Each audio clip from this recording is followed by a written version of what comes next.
আসসালামু আলাইকুম। ড্রিম একাডেমির পক্ষ থেকে তোমাদের সবাইকে স্বাগতম।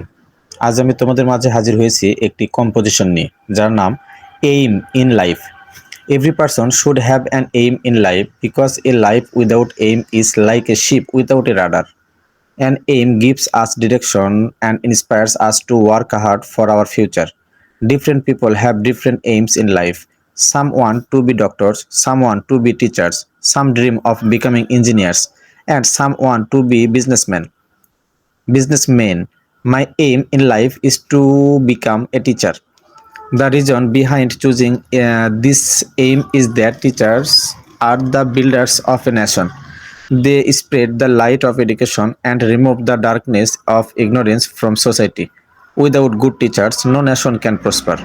I want to be a teacher so that I can serve my country by educating the young generation. I believe education is the backbone of a nation, and by teaching honestly, I can play my role in building a better future.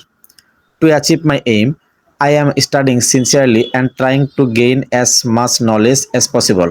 In the future, I will try to be a kind, honest, and dedicated teacher who not only teaches lessons from books but also inspires students to be good human beings. A fixed aim helps us to stay focused in life. I feel proud of my aim because it is connected with service to society. I hope one day my dream will come true and I will be able to contribute to my country as a good teacher. এটির বাংলা অনুবাদ: জীবনের লক্ষ্য। প্রত্যেক মানুষের জীবনে একটি লক্ষ্য থাকা উচিত, কারণ লক্ষ্যহীন মানুষ হলো দিক নির্দেশনা ছাড়া একখানা জাহাজের মতো। লক্ষ্য আমাদের পথ দেখায় এবং ভবিষ্যতের জন্য কঠোর পরিশ্রম করতে উৎসাহিত করে। মানুষের লক্ষ্য ভিন্ন ভিন্ন হয়। কেউ ডাক্তার হতে চায়, কেউ শিক্ষক, কেউ ইঞ্জিনিয়ার, আবার কেউ ব্যবসায়ী হওয়ার স্বপ্ন দেখে। আমার জীবনের লক্ষ্য হলো একজন শিক্ষক হওয়া। আমি এই লক্ষ্য বেছে নিয়েছি কারণ শিক্ষক হচ্ছেন জাতির নির্মাতা। তারা শিক্ষার আলো ছড়িয়ে দেন এবং সমাজ থেকে অজ্ঞতার অন্ধকার দূর করেন।